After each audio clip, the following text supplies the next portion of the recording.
Hey guys, my name is Nicholas Asanmar Siombing. I'm from Nemensen Hakabib University and I'm from English Department. Saya Nicholas dari Nemensen HKBP dari Pendidikan Bahasa Inggris. Pada hari ini akan membahas salah satu parts of speech and that is interjection. So, what is interjection? Interjection is one of the parts of speech, salah satu dari parts of speech yang berarti a word. The definition is a word or a phrase that used to express a strong feeling.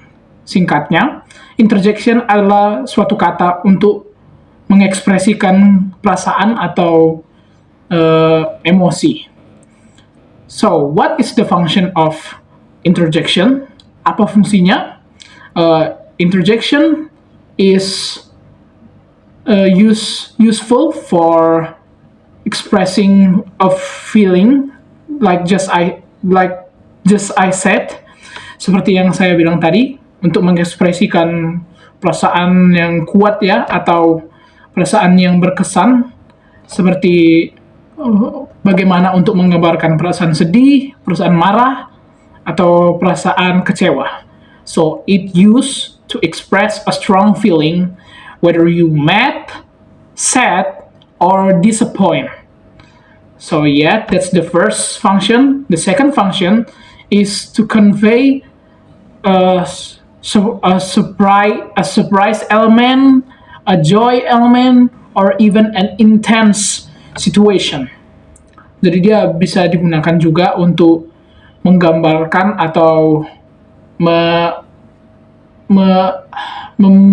membentuk lah atau merekayasa bagaimana situasi atau perasaan seseorang di momen tertentu, seperti elemen kejutan yang dimana itu wow atau dan yang lain-lain seperti yang saya bilang tadi. Now we move to the characteristic. Kita akan sekarang membahas tentang sifat-sifatnya. So, bagaimana sifat-sifat interjection ini? What is the characteristic of interjection?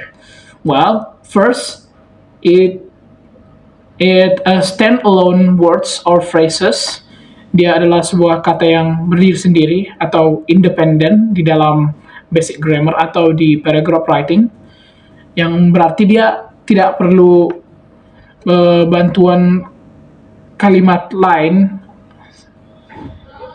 seperti dua klausa yang bergabung, dan ya seperti itu. Dan dia informal, dia dalam bentuk informal yang berarti tidak umum di dalam kamus bahasa. Oke. Dan sifat-sifatnya yang ciri-cirinya yang lain lagi itu dia it don't have a syntactic relationship. Maksudnya di sini sintaktik itu seperti apa? Singkatnya, dia tidak begitu berhubungan dengan kalimat yang lain. Maksudnya tidak begitu berhubungan, seperti misalnya seseorang lagi marah, di dalam paragraf dia bisanya menggambarkan amarah, bisa juga tanpa interjection, seperti shut up, yang berarti diam. Contohnya, shut up. Dan itu tidak perlu memakai interjection, karena seperti tadi, ciri-ciri interjection dia tidak memiliki hubungan yang begitu terikat sama suatu kalimat. So yeah, interjection itu cuma ditambahkan supaya orang lebih mendapatkan gambaran jelas suatu emosi atau situasi. Now we move to the types of interjection. Tipe-tipe interjection atau jenis-jenisnya ada berapa? Oke. Yang pertama ada exclamatory. Yang exclamatory berarti dia interjection yang tidak bagaimana ya menggambarkannya, tidak begitu umum atau general. seperti wow, itu cuma tidak ada di dalam kamus umum, yang berarti dia cuma sebagai imbuhan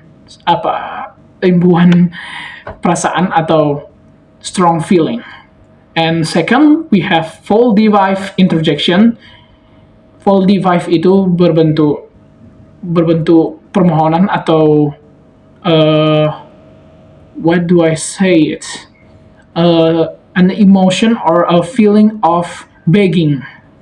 Jadi dia interjection Voldivive, dia berbentuk bersikeras seperti please, come on, and help, yang berartikan untuk bermohon atau bersikeras. Dan sebenarnya masih ada lagi, tetapi yang dua itu lebih umum. Dan mungkin satu lagi saya tambahi, yaitu jenis response. There's interjection that use for response, and those are yes, no, okay. That's a strong feeling of responding positive or negative. Now we move to the examples. These are my examples of interjection.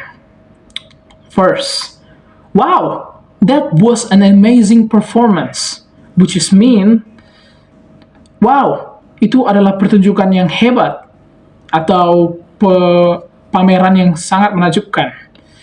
My second examples is, oh no, I forgot my keys at home.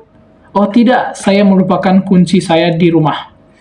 And my last examples is, this homework is so difficult.